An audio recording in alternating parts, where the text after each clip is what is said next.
There's a profound difference in the core philosophy between the American and the Chinese. And it's a reflection of your history. You came over in the Mayflower, you were seeking religious freedom, so much so that you refused to allow it to be taught in the schools. You believed in the individual as the creator of all things. You have been immensely fortunate and successful. 2 world wars left Europe in a shambles, and you emerged as the undamaged technological and industrial power. China has a completely different and a checkered history. 4,000 to 5,000 years of ups and downs, long periods when there was no government, anarchy. So why have they survived in spite of anarchy, disaster, floods, famines? Because there was a social network independent of government. The immediate family, the extended family, the clan.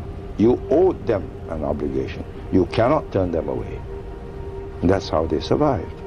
We are safer if we keep those family bonds, those traditional life raft systems, not dependent on the state, and not the individual at the expense of the family and the state, which is the American system. So you have Bill Gates, or you look up Forbes or Fortune or whatever, and 50 of the best and the brightest and the wealthiest. That's your experience. That's not China's experience. That's not our experience. In today's world, 2 global powers, China and the United States, represent not only different nations, but 2 fundamentally different worldviews. At the heart of American philosophy is individualism, the idea that personal liberty, competition, and private gain are the highest virtues. From Wall Street to Washington, the US celebrates the rugged individual who succeeds by outcompeting others. It's a zero-sum mindset. If I win, you must lose. The goal is to dominate, militarily, economically, culturally. But China offers something radically different and profoundly wiser. The foundation of Chinese civilization is not competition, but harmony. Rooted in thousands of years of Confucian, Taoist, and socialist thought, China's philosophy seeks balance, not supremacy. It emphasizes collective well-being over individual glory. In Chinese culture, the question is not, how can I win, but how can we thrive together? America builds military bases. China builds bridges, railways, and trade routes. America uses sanctions and coercion. China uses dialogue, diplomacy, and development. Where Washington believes in regime change and military intervention, Beijing believes in mutual respect and non-interference. This contrast is clear in how both nations engage the global South. America arrives with conditions, lectures, and contracts designed to enrich Western corporations. China arrives with infrastructure, investment, and respect.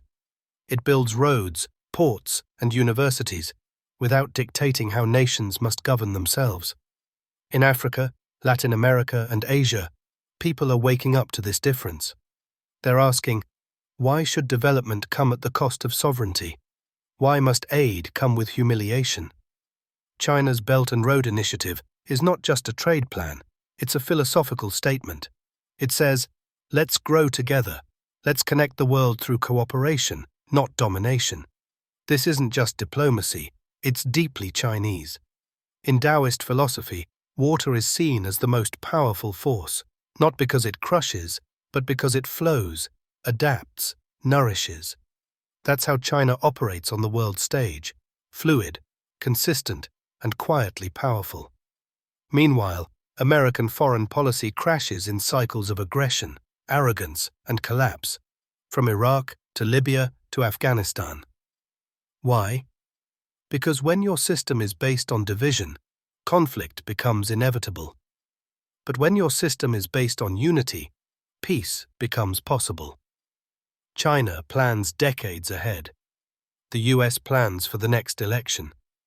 China builds consensus. The US breeds division, even within its own borders. And while American capitalism has unleashed staggering inequality, Chinese governance has lifted over 800 million people out of poverty in just one generation, the largest poverty reduction in human history. That's not just policy, that's philosophy in action. Let the world see this truth. China does not want to rule the world. It wants to redefine what leadership means. Not through bombs, but through balance. Not through fear, but through friendship. Not through domination, but through dignity. The time has come for a new global vision, one shaped not by empires and egos, but by empathy, cooperation, and harmony. And in that vision, the Chinese philosophy offers something the world desperately needs, a future where no nation needs to kneel and all can rise together.